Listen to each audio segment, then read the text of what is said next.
Muito bom, ótimos comentários, mas vamos fazer o seguinte, vamos abrir para perguntas. Perguntas, não preleções. Então, vamos colher aqui 3 perguntas da plateia e a gente retorna, começando aqui pelo Coronel Vicente. Aqui. Só no microfone, por favor, que está sendo gravado. Mais uma aqui, mano. Bom, eu sou José Vicente, sou coronel reformado da PM de São Paulo, fui secretário nacional de segurança no governo, Fernando Henrique, sou pesquisador do Instituto Brodel. Há um aspecto interessante, em termos redondos, que podem ser questionados, um trabalho feito na Câmara Federal, avaliando o tamanho do mercado de drogas ilícitas no Brasil, em torno de 14 bilhões por ano. Esse trabalho tem uns 4, 5 anos. Um levantamento feito pela análise de inteligência da Polícia Federal constata que o jogo ilegal movimenta em torno de 20 bilhões. É quase o dobro do que a Caixa Econômica faz com a loteria, né? Mas o mercado do contrabando, da pirataria, um trabalho feito na Fiesp, e também com algum apoio ali do Instituto Ético, dimensiona em torno de 100 bilhões por ano. E, na esteira disso, está comprando de tudo, sociedades, autoridades, etc. Mas eu quero levar nesse ponto o trabalho que a Marcela colocou, porque uma fonte de inteligência da PM do Rio de Janeiro me colocou o seguinte: hoje, o Comando Vermelho, no Rio de Janeiro, domina o varejo, a venda do cigarro paraguaio. Então, ele recebe e distribui, até usando a estrutura do tráfico também. Só que o cigarro é consumido pelo morador. O morador não consome tanta droga, consome também, mas é uma commodity que todo mundo acaba usando. Outra droga, né? Consome é a droga lícita, né? No Brasil, hoje, praticamente mais da metade dos cigarros consumidos no Brasil já são de origem ilícita, né? É um mercado monumental e resistente. Parece que não é tão problemático como a droga, que chama muita atenção pelo aspecto da violência ligado a ela, mas ela corrompe tanto quanto, faz tanto mal quanto. O prejuízo é monumental em termos da arrecadação de impostos, de trabalhos, etc., aqui no país. Acho que é um outro tema desse evento aqui. Mas eu queria saber, especificamente, vocês estão trabalhando no Rio de Janeiro, como é que entra esse outro tipo de mercado ilícito, como acontece, como isso está ligado, de alguma forma, aos fatores de poder, tanto principalmente da facção que está dominando hoje, no caso do Comando Vermelho, mas acaba indo para a milícia fatalmente. Porque é muito fácil comprar, é muito fácil vender, tem um apelo enorme. Um detalhe curioso, só para mencionar aqui, no Rio de Janeiro não se vende não se vende o cigarro paraguaio nas bancas, porque a polícia proibiu. Aqui se vende. São algumas diferenças São Paulo e Rio de Janeiro também. Muito bem, tem mais uma pergunta ali, uma pergunta aqui e a gente volta à mesa. Bom, meu nome é Oshiro. Eu queria parabenizar todos os organizadores e principalmente as palestrantes. Aproveitar duas caronas aí, né? Vocês falaram aí do batismo aí de São Paulo. No Japão temos a Yakuza. A Yakuza tem um tipo de ritual que é o padrinho. Então, quando alguém entra na Yakuza lá, tem um padrinho que é responsável por ele. É um tipo de ritual também, né? Um pouquinho, sem fazer apologia ao crime organizado japonês também, né? E aproveitando a carona do coronel José Vicente, uma pessoa que eu admiro muito, sobre a questão do jogo do bicho. Eu queria saber, eventualmente, vocês são do Rio de Janeiro, a gente sabe que a ausência do Estado é que favorece o surgimento desses grupos, dessas organizações, desses movimentos, né? Então, até um tempo atrás, o jogo do bicho, lá, os barões do bicho, eram os grandes protagonistas. Eu queria saber qual é o protagonismo hoje, como o coronel disse, o jogo ilícito movimenta cerca de 20 bilhões. Quando é que se dá essa queda do protagonismo, a redução do protagonismo do jogo do bicho em favor das facções, em favor dos milicianos? Obrigado. Hein? Muito bom. Mais uma pergunta ali na ponta e a gente volta para a mesa aqui.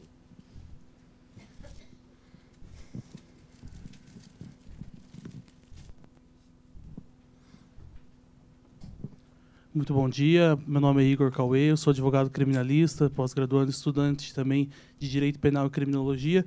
Eu gostaria de, na verdade, parabenizar inicialmente, mas fazer alguns questionamentos, né?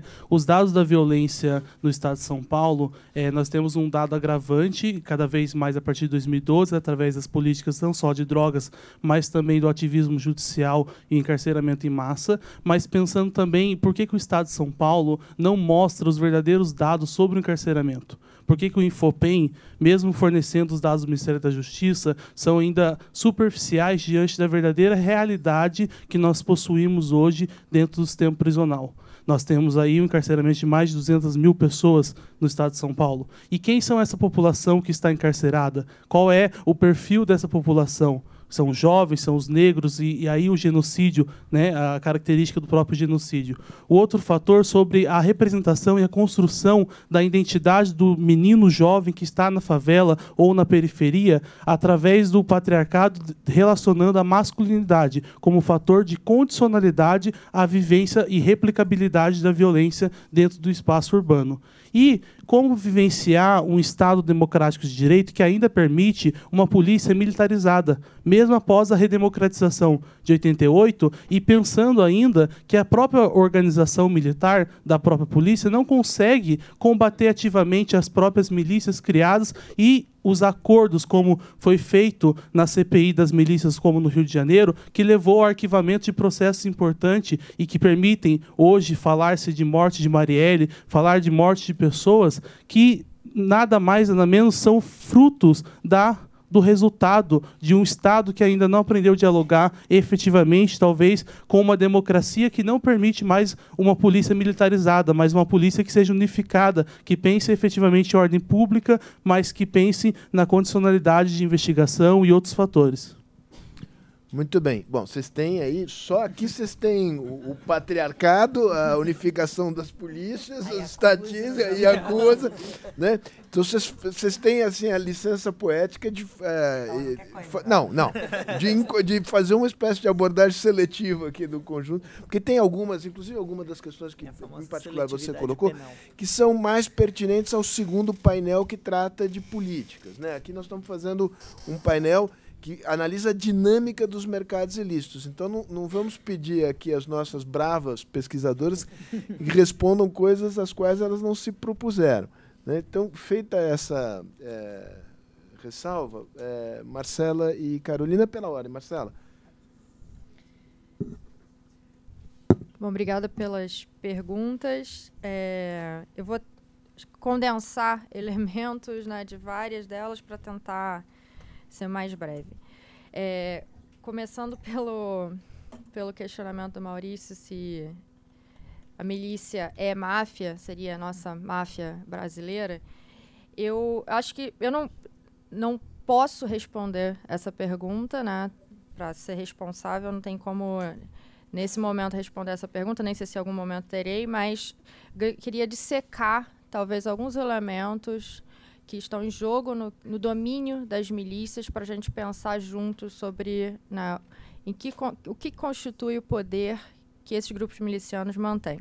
Em primeiro lugar, a venda de segurança. Milícias vendem segurança. E aí tem duas distinções importantes que eu venho tentando fazer, que é qual é a diferença da segurança provida pelo tráfico de drogas, da segurança provida pelas milícias, por um lado, e qual é a diferença entre a segurança provida pelas milícias da segurança provida pelas empresas de segurança privada, né? E aí, em relação ao tráfico de drogas, a primeira questão é essa: o tráfico não cobra. Ele garante segurança nos territórios sob seu domínio, mas ele não cobra taxas por isso.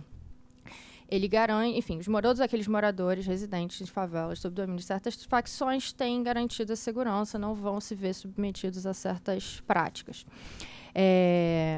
Em relação às empresas de segurança privada, a gente já tem um problema maior, né? Porque elas cobram por excelência, vendem segurança, assim como as milícias também vendem segurança. Elas cobram nos territórios, as áreas de milícia, a cobrança de segurança é feita semanalmente, em alguns casos de comerciantes, em alguns casos de comerciantes e moradores.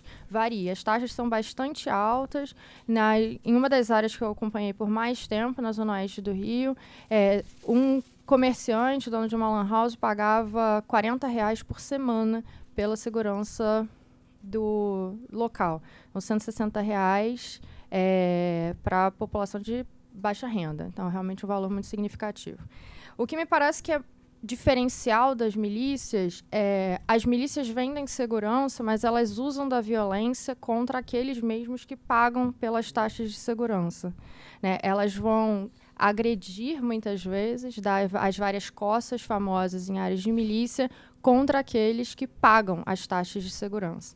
E parece um contrassenso, um completo absurdo, né? Que aquele que está comprando o serviço seja submetido à violência.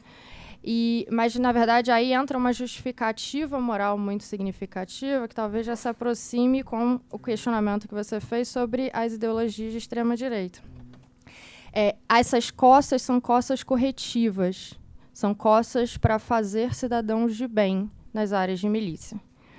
São exatamente as coças para a manutenção da ordem, são as coças, né, são formas gradativas de uso da violência, né? Assim, as coças e a morte, inclusive, está colocada nessas áreas, mas uma série de pequenos constrangimentos menores, coações menores, mas desde o controle do lixo, do uso do espaço, das circulações, das práticas, das músicas ouvidas e cantadas, um certo controle, né, contra a expansão de formas de lazer, sociabilidade que estão relacionadas ao tráfico de drogas, como os baile funk, né, que são são muito controlados em áreas de milícia, ainda que eles continuem existindo. Então, esse é o primeiro ponto. No que diz respeito à venda de segurança, as milícias vendem segurança, só que elas agridem aqueles mesmos que pagam pela segurança, reivindicando, então, né, como corretivos morais, né, para enquadrar estes moradores das áreas sob seu controle. Só para que fique claro, mesmo se o sujeito estiver adimplente, ele paga normalmente e tal, ainda assim ele pode estar sujeito a uma costa. Se ele não se submeter a uma série de outros regulamentos, ele pode ser submetido a uma costa. Aqueles que estão inadimplentes ficam numa situação bastante problemática. E aí as costas são realmente para pagar, e se não pagar, a morte. O segundo ponto, acho que a mercadoria mesmo, a segurança, coloca esse desafio para a gente pensar, diferenciar, né, tráfico das empresas de segurança privada. No Rio, até onde eu sei, a Carol me corrija se eu estiver errada, eu conheço muito pouco trabalho sobre o mercado de segurança privada. Enfim, legal, no Rio, né? Existe pesquisa aqui em São Paulo mais significativa. O Inácio Cão está fazendo, até tem que ler. Mas essa primeira diferenciação. O segundo ponto, exatamente no que diz respeito a isso, ao uso da força, né? As milícias, as áreas de milícia, o livro que o Michel se organizou, a Carol também participou, a Natasha e César, são os 4, né, que tiveram envolvidos, um livro sobre autos de resistência. Ele aponta que, segundo os dados, as áreas do Rio de Janeiro com maior concentração de autos de resistência, ou seja, na morte em decorrência da atividade policial, são a Zona Oeste, as áreas de controle das milícias. Então, também é outro, né, contrassenso, assim, dado contra-intuitivo mais uma vez, né? Assim, a região que tem mais incidência de mortes em decorrência da atividade policial são as áreas onde a milícia, que são forças de segurança pública, atua e controla os territórios. E daí a gente tem uma questão importante, assim, e aí realmente a pesquisa sobre áreas de milícia ainda está engatinhando. É um desafio enorme para as ciências sociais fazer trabalho de campo nessas áreas, entrevistar moradores dessas áreas, entrevistar presidente de associação de moradores, entrevistar os milicianos, né? Toda uma metodologia muito complexa, muito delicada, muito sensível, né, de ser feita, e é um esforço realmente coletivo, com reflexões que vêm de vários lados. Por um lado, eu tendo feito trabalho de campo em área de milícia, mas tendo feito porque fazia pesquisa sobre políticas de urbanização, né, e políticas de habitação de interesse social. Eu consegui acompanhar um pouco o cotidiano, né, a vida dos moradores dessas áreas, e me chamava a atenção como é que existem uma série de conflitos entre milicianos. A gente também não sabe, né, São várias milícias no Rio de Janeiro. A gente não sabe quantas são essas milícias, né, como elas acomodam as fronteiras, né, dos territórios sob o seu controle. Isso tudo realmente são perguntas em aberto que requerem pesquisas corajosas para daqui para frente. O que eu posso falar das áreas que eu acompanhei, assim, os desafios também de se compreender o controle político dentro dos territórios dessas áreas de milícia. A gente tem um arranjo difícil de se pensar, acho que levanto aqui como para reflexão pelo menos 3 atores sociais. A gente está falando de áreas de milícia que tem associações de moradores, tem os milicianos, que não necessariamente são os presidentes das associações de moradores, mas em muitos casos se sobrepõe, um miliciano que se sobrepõe a várias associações de moradores, não tem aí um colamento entre esses atores, e os parlamentares. E aí toca mais uma vez no outro ponto que desafia a gente a pensar em que medida, até que ponto seriam as milícias as nossas máfias brasileiras. Esse arranjo é bastante complexo, né? O que eu pude... Na região que eu acompanho há mais tempo, o que eu consigo trazer para vocês em primeiro lugar, foi um cruzamento de fatores, né? Nesta área especificamente, que eu vou me referir aqui sem nomear, o surgimento deste miliciano. Este miliciano é um policial militar que era ligado aos grupos de extermínio, né? A polícia mineira que fazia execuções pagas por comerciantes da região, e ele era morador desse lugar, ele está vivo ainda, é morador dessa região, e ele combinou, né, esta participação nos grupos de extermínio com a comercialização de lotes nessa região especificamente. Então ele fundiu um controle sobre o mercado de terras, por um lado, com o controle da violência, né, garantindo, então, que, né,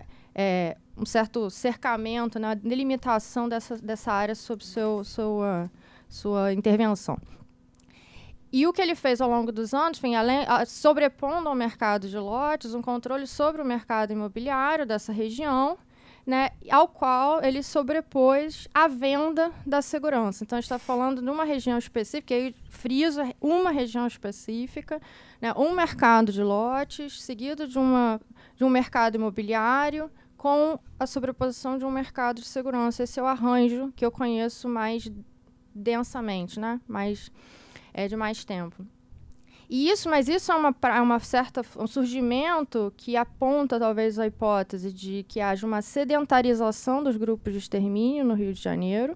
É uma hipótese realmente, friso, para a gente refletir o que aconteceu, né, com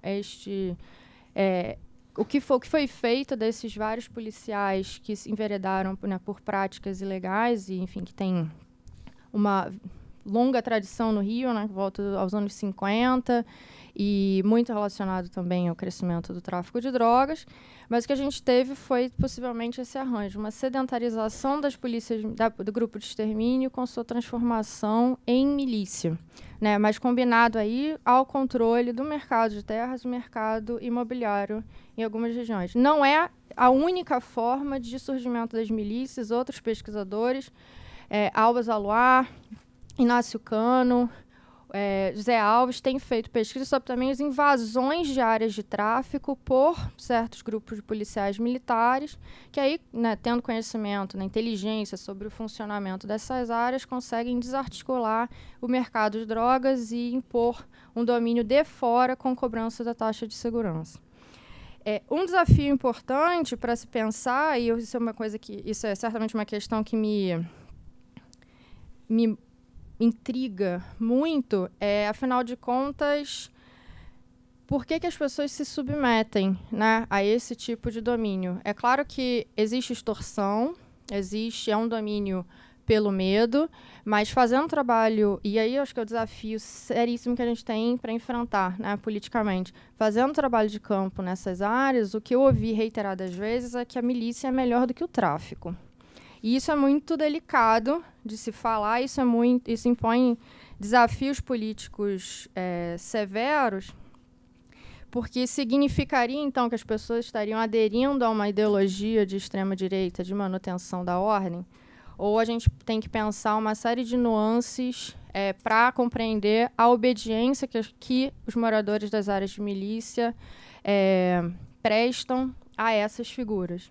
E, pelo menos, e aí eu tento tentar não ser tão pessimista,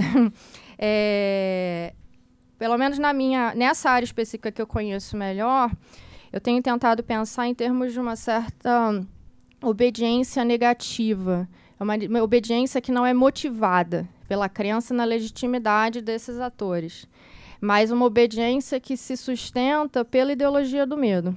Uma obediência, pago as taxas de segurança, muitas vezes opto por morar em área de milícia para evitar me submeter às invasões, aos tiroteios, enfim, à imprevisibilidade do domínio do tráfico de drogas.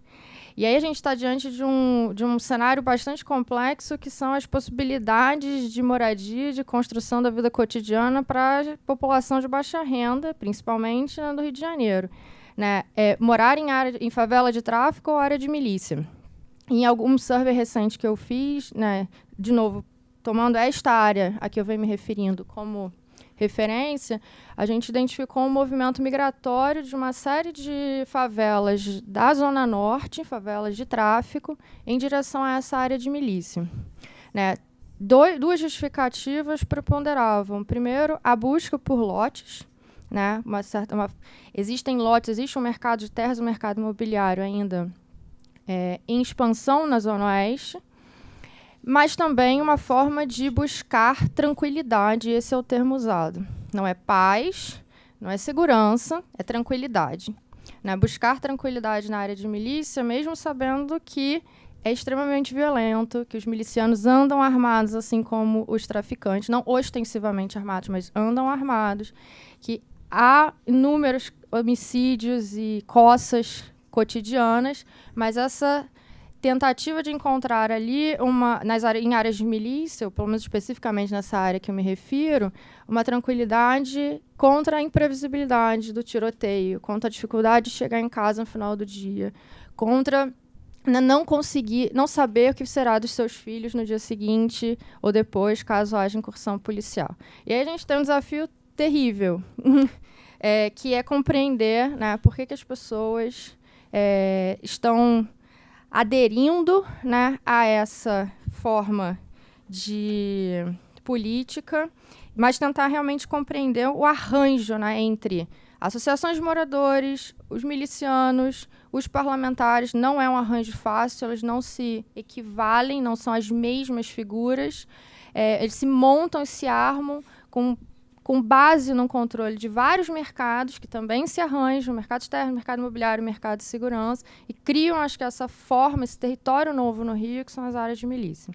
É o que eu posso trazer para a nossa reflexão conjunta aqui,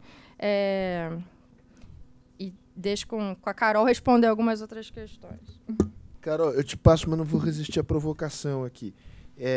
Que é a seguinte, por que é um desafio intelectual? Claro, deve ser. E aí eu estou dando um pitaco de fora e provavelmente estou simplificando enormemente. Mas por que é um desafio intelectual tão grande entender que a maioria das pessoas prefira um lugar onde haja violência, digamos, haja coação, mas haja maior previsibilidade e menor zoeira? Por que isso é extrema-direita? Por que a gente dá um salto e dizer, não, isso há uma identificação? Pensa no trabalhador normal. O cara trabalha, se lasca a semana toda, trabalha pra cacete. Você acha que ele quer no domingo à noite dormir ou ouvir uma caixa de som bombando do lado dele? Que é o negócio dos pancadões aqui. Eu não sabia dessa coisa, que os caras controlam um baile funk. Eu não sou contra baile funk, mas do jeito que o baile funk é organizado muitas vezes, é uma zoeira pro cara. Por que a gente dá um salto carpado, mortal, dizer que isso é uma afinidade de ideologia de semelhança? Isso, basicamente, fazendo uma simplificação antropológica, ou, digamos, grosseira, isso é o ser humano. É o ser humano. Se tu quer maior previsibilidade e menor perturbação dos seus sentidos, né? Eu provavelmente, nesse caso aí, diante dessa disjuntiva, eu não tenho a menor dúvida. É A ou B? E em muitos casos é A ou B mesmo, né? Então, é isso. Carolina. Bem, pegando carona, mudando a ordem do que eu ia falar, eu quero continuar um pouquinho sobre o tema das milícias. É impressionante como a taxa de letalidade violenta, tanto a praticada pela polícia quanto a praticada por outros atores não policiais, é muito mais elevada nas áreas de milícia do que nas áreas de tráfico. É tipo 2 vezes maior. Ou seja, a milícia é muito mais violenta do que o tráfico. Agora, a questão que se coloca é que a milícia é um esquema de polícia. Policiais e políticos fazem parte dos quadros da milícia, o que é muito diferente com relação ao tráfico, em que não há policiais que participam, são parte do Comando Vermelho, do ADA, do TCP, mas eles negociam com policiais, o que é bem diferente de ter uma organização em cujas lideranças são agentes, né, das instituições de segurança pública e defesa. Não apenas polícia militar, polícia civil, bombeiros militares, membros reformados ou da ativa também das Forças Armadas, e políticos, vereadores, deputados, etc. Então, isso oferece uma proteção contra as operações policiais, que são a maior fonte de imprevisibilidade nos territórios. Seu filho sair de casa para ir para a escola e você não saber se vai ter um tiroteio no meio do caminho e ele vai morrer de bala perdida, essa imprevisibilidade é muito mais cruel do que do ponto de vista de alguém que vai morar numa área de milícia em que a coação é horrorosa, mas se você andar na linha, não deixar seus filhos fumarem maconha, porque senão a milícia mata. Não fizer nada errado, pelo menos você tem a previsibilidade, você não vai morrer de bala perdida na rua. Enfim, isso muda alguma coisa. A Marcela tocou numa questão muito importante, que é a questão fundiária, a questão de utilização dos solos urbanos, de loteamento dos territórios. Eu só fui uma vez tentar fazer campo em área de milícia para uma pesquisa internacional, que eu tinha que fazer umas entrevistas lá. Isso foi em 2013. E quando eu voltei, eu fui em Gardênia Azul, numa comunidade dentro de Gardênia Azul, e que era um loteamento que tinha sido feito por um policial, que depois foi morto. Mas aquele dia, andando com a liderança comunitária, que era membro da milícia, que me mostrou e escolheu pessoas para eu entrevistar, o tema que os moradores mais traziam para ele era a questão de quero alugar meu apartamento, quero vender minha casa, era sempre eles funcionando como imobiliária, e as pessoas, o que elas mais falavam era sobre a questão da ocupação daquele terreno e do quanto a importância de ter sido um policial militar quem fez os contratos de gaveta de ocupação daquele terreno era central. Ou seja, a mercadoria política, no caso, né, porque agentes do Estado, para oferecerem contratos de gaveta, lotearem terrenos, como eles têm alguma negociação com a prefeitura, com o governo do Estado, etc., eles oferecem maior segurança para as pessoas construírem naqueles terrenos que estão sendo ocupados irregularmente. E isso, enfim, os milicianos acabam sendo os grandes urbanistas dessa expansão urbana para a Zona Oeste e Baixada Fluminense. E esse mercado precisa ser melhor estudado, eu não tenho condições de fazer isso. O único dia que eu fiz trabalho de campo em área de milícia, eu saí de lá com uma sensação de medo que eu nunca tive em área de tráfico. Eu nunca senti aquela tensão, aquele medo, aquele cerceamento da liberdade de expressão, entrevistando pessoas que moram em área de tráfico, como eu senti entrevistando as pessoas que moram em área de milícia. Atualmente, o tráfico de drogas também tem, devido ao enfraquecimento, né, das vendas do tráfico de drogas, lembrando que o Rio de Janeiro está enfrentando uma crise econômica bastante severa, e isso evidentemente impacta, assim como impacta o poder de consumo da população de uma maneira geral, impacta também o mercado de drogas. As pessoas não têm dinheiro, não tem dinheiro para comer, não tem dinheiro para cheirar cocaína, não tem dinheiro para fumar crack. Então, o tráfico ele tem se enveredado pelo que os policiais chamam de diversificação das atividades. Então, você tem uma participação maior. Por exemplo, eu estava fazendo uma pesquisa junto com o Daniel sobre o roubo de carga e aparece para a gente o tráfico começando a participar dos rendimentos dos roubos, algo que, quando eu fiz a minha pesquisa de tese, os traficantes procuravam controlar a atividade dos ladrões, impedir que eles trouxessem roubo para os territórios controlados por traficantes, porque isso atraía repressão policial. E, no caso, atualmente, o tráfico tem participado do lucro dos roubos e tem também começado a cobrar taxa de segurança, não dos moradores, mas dos comércios, e também participa de mercados como Gatunete, cobra taxa em cima do gás, enfim, uma série de atividades que a polícia chama de diversificação. Com relação ao roubo, eu queria chamar a atenção que você mencionou a questão dos autos de resistência no Rio de Janeiro e em São Paulo. O que me chocou muito quando eu olhei para os dados de São Paulo, que a gente trabalhou com todos os boletins de resistência seguida de morte do ano de 2012 na capital, e apenas 8% dessas mortes eram relacionadas ao tráfico de drogas. A maioria, mais de 70%, era relacionado a casos de roubo. Então, a questão o extermínio, não que não exista um extermínio, mas o extermínio praticado pela Polícia Militar de São Paulo é direcionado à proteção patrimonial. No caso do Rio de Janeiro, a gente tem um problema maior. Eu também acho que o extermínio é relacionado à proteção patrimonial no Rio de Janeiro. Inclusive, eu não acredito em guerra às drogas. Eu acho que, na verdade, ela opera como um dispositivo para a incapacitação de jovens pobres negros que não são absorvidos pelo mercado de trabalho, que representam um risco à posse e circulação de riquezas no espaço urbano. Mas elas são apresentadas como repressão ao tráfico. Durante o meu trabalho de campo, era impressionante como ladrão morria muito mais que traficante. Todos os ladrões que eu pesquisei na época foram presos ou mortos do pessoal, enquanto do tráfico tem um monte de gente que está na rua. Ainda, enfim, o tráfico de drogas é uma prática mais segura do que o roubo no Rio de Janeiro, mas a maioria das mortes são em operação em favela, então cai tudo nessa conta de guerra às drogas. Por isso que eu tenho feito também com o Daniel uma pesquisa sobre operações policiais, que a gente está tentando saber, porque não existe um dado sobre operação policial no Rio de Janeiro. As polícias, elas não... Assim, operação policial, operação de incursão armada em favela, isso não é administrativamente diferente de atender qualquer outra ocorrência. Então, a gente quer pressionar no sentido das polícias produzirem esse dado de qual o objetivo de cada operação e qual o resultado de cada operação, já que você vai mobilizar viaturas para entrar em conflito armado dentro de territórios conflagrados. Então, a gente está fazendo uma pesquisa sobre 30 anos de operações policiais com base em pesquisa em arquivo de jornal, mas que é um dado que é enviesado, né? Mas é o que há.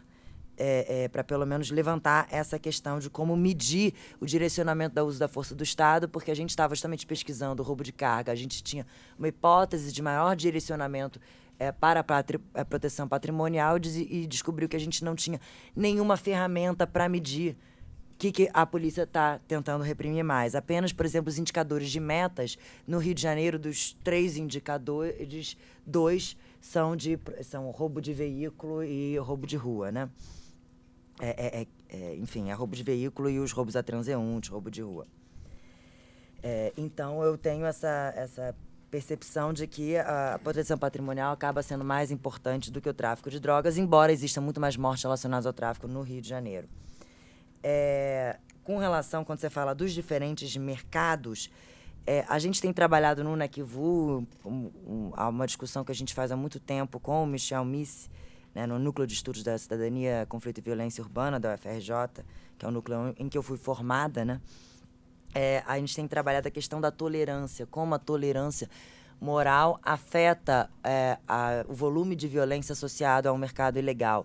A gente tinha um projetão que ainda não conseguiu emplacar, que é para pensar justamente, tentar trabalhar com diferentes mercados ilegais. O Daniel já trabalhou com uma série de outros mercados informais, e é impressionante como a incidência das forças da ordem sobre a regulação de um mercado é determinante para que ele se torne mais violento. Então, mercados que têm uma incidência menor da atuação da polícia acabam sendo mercados menos violentos, e mercados que contam com maior tolerância, né, não só por parte da polícia, mas da sociedade de um modo geral, acabam sendo mercados menos violentos. E aí a gente inclui, tipo assim, exploração sexual infantil acaba tendo mais tolerância do que tráfico de drogas e acaba sendo um mercado não violento. Bem, com relação ao cigarro paraguaio, o que eu conheço de contrabando foi na pesquisa das fronteiras que a gente fez, né, para o Ministério da Justiça alguns anos atrás, em que a questão do contrabando aparecia muito, mas quando a gente olha para a questão da violência urbana no Rio de Janeiro, a gente não está nem aí para o cigarro, que eu não estou nem aí se o cigarro é contrabandeado, porque tem as pessoas morrendo, e por cigarro paraguaio ninguém está morrendo. Né? No curto prazo, né? Eu vou morrer de cigarro não paraguaio, né? Mas, enfim, daqui a um tempo. Tem gente sendo encarcerada já, né? Tem crescido. No Rio de Janeiro não é tão expressivo isso. Com relação ao jogo do bicho, que eu desculpe, você me deu 2 minutos, mas eu preciso falar um pouquinho do jogo do bicho. Não se trata de uma ausência, não me lembro mais se foi você que trouxe a questão do jogo do bicho, não se trata de uma ausência do Estado, né? O jogo do bicho sempre foi um mercado extremamente regulado pelas polícias, com a participação. Não veja aí o assassino da Marielle, que era um policial militar cedido para a Polícia Civil e que foi durante muitos anos segurança do Castor de Andrade, inclusive foi perder uma perna trabalhando para o bicheiro e receber a aposentadoria do Estado, né? Mas, enfim, por coincidência era vizinho do Presidente da República. Mas sempre foi um mercado extremamente regulado pela polícia e com a participação, né, muito forte de policiais, especialmente da Polícia Civil.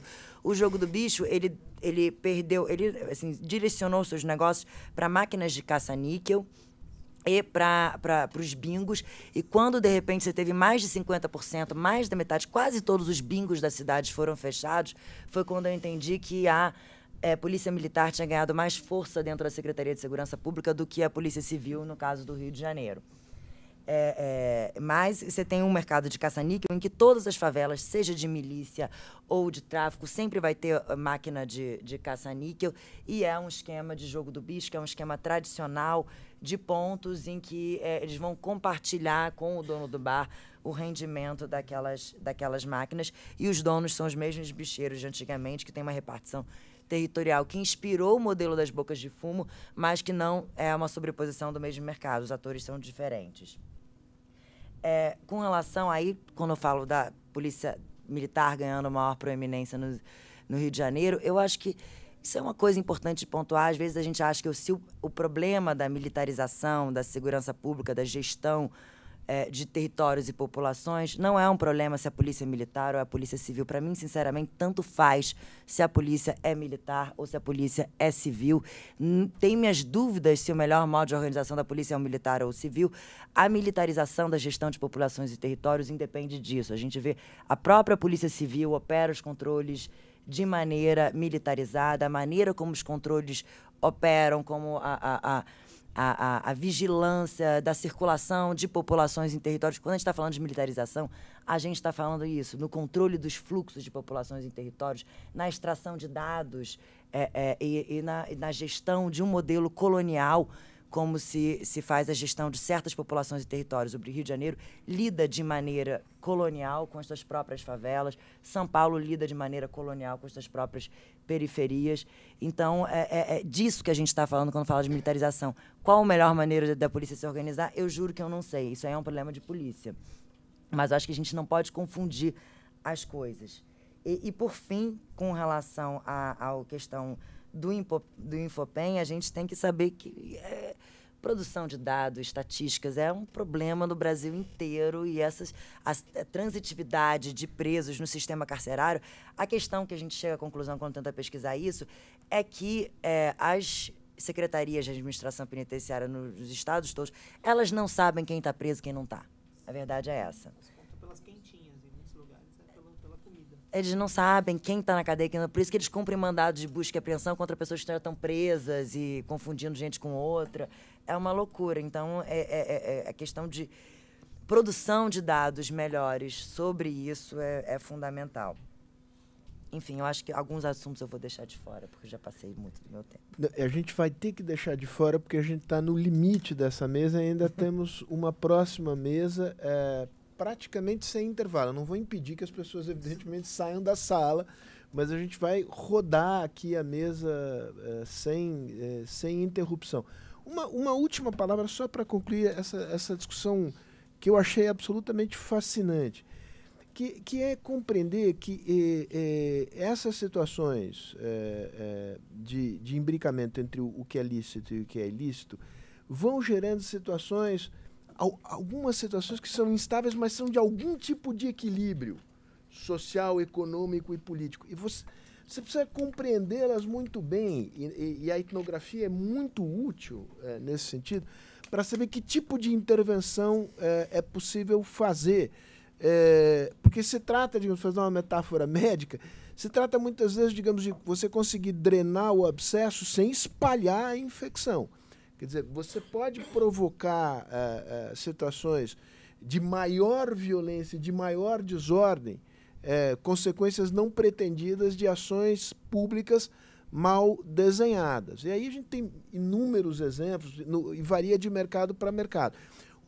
Como essa discussão aqui toda ela é muito provocadora da imaginação, eu fiquei imaginando o seguinte, essa extraordinária história narrativa empresarial que você nos relatou aqui, do sujeito que começou controlando o terreno, aí ele virou o controlador do mercado imobiliário e agora do fornecimento de segurança. Presumo que em algum momento, na mudança geracional, o filho dele vai querer legalizar. E aí você tem, falando com toda a franqueza, chegará um momento que você vai ter que convalidar o passado. E você risca você põe uma risca de giz, para aqui, para trás. A acumulação primitiva foi toda errada, mas ela é irrecorrível. Porque se você ficar tentando buscar, digamos, consertar o pecado original, a humanidade se manterá num inferno permanente. Então, eu acho que essa discussão é muito interessante para a gente olhar com realismo, sem deixar de lado a indignação moral. Né? Mas, digamos, com realismo. Tem empresa de segurança privada e de administração condominial. Então, mas em algum momento você terá de assimilá-los no mercado. Veja o que aconteceu no final da ditadura, aqui e na Argentina. Tem um filme maravilhoso sobre isso, que os agentes da repressão perderam o seu ganha-pão. Né? Eles montaram empresas de prestar segurança e insegurança. Eles sequestravam empresários e extorquiam. Em algum momento, é claro que esse é um caso extremo, em que você tem, mas digamos, se isso se prolonga no tempo, em algum momento, na geração segunda ou terceira, você tem que convalidar isso dentro do sistema legal. Né? Se você não consegue desbaratar esse esquema.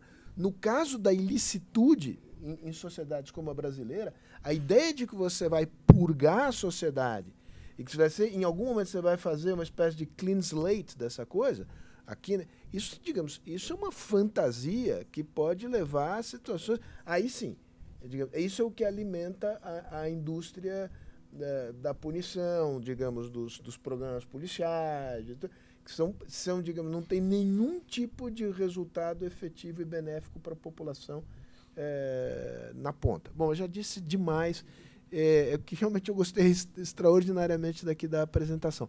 Vamos rodar, eu vou pedir para vocês saírem da mesa. Guilherme, assume aqui, por favor, inclusive me dá uma licencinha para dar uma saída.